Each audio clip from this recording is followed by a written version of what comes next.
Hello viewers, ఇప్పటి వరకు మీరు మ్యాంగో జ్యూస్తో చాలా రెసిపీస్ ట్రై చేసి ఉంటారు కదా. మ్యాంగో సీజన్ వచ్చిందంటేనే ఇంకా అన్ని రకాల డిజర్ట్స్, స్వీట్స్, ఐస్ క్రీమ్స్ అన్నీ ట్రై చేసి ఉంటారు. కానీ బొబ్బట్లతో మ్యాంగో జ్యూస్ ఎప్పుడైనా తిన్నారా? ఒకసారి ట్రై చేసి చూడండి, చాలా బాగుంటాయి. బొబ్బట్లు అంటే నేతి బొబ్బట్లు కాదు, నార్మల్గా గోధుమ పిండితో చేసుకోవాలి. ఇవి చాలా టేస్టీగా ఉంటాయి. నేతి బొబ్బట్ల కన్నా ఇవి టేస్టీగా ఉంటాయి అండ్ హెల్దీ కూడా. ఇవి తెలంగాణలో అయితే వీటిని పోలేలని, ఆంధ్రాలో అయితే భక్ష్యాలు అని అంటారు. ఇవి కంప్లీట్గా గోధుమ పిండితో చేసినవి, చాలా టేస్టీగా ఉంటాయి. ఇవి మ్యాంగో జ్యూస్తో పర్ఫెక్ట్ కాంబినేషన్. చాలా సాఫ్ట్గా ఉంటాయి. పిల్లలైనా పెద్దలైనా చాలా ఇష్టంగా తింటారు.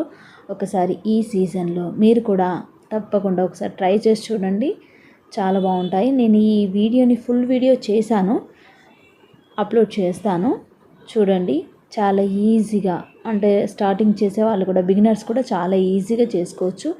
నేతి బొబ్బట్లకు అంత కష్టపడాల్సిన అవసరం లేదు. ఈ బొబ్బట్లు చాలా ఈజీగా చేసుకోవచ్చు గోధుమ పిండితోనే. చాలా హెల్తీగా ఉంటాయి. చాలా ఈజీగా, అంటే సులభంగా చేసుకోవచ్చు వీటిని.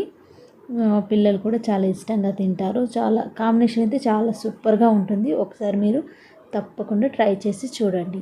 Thank you.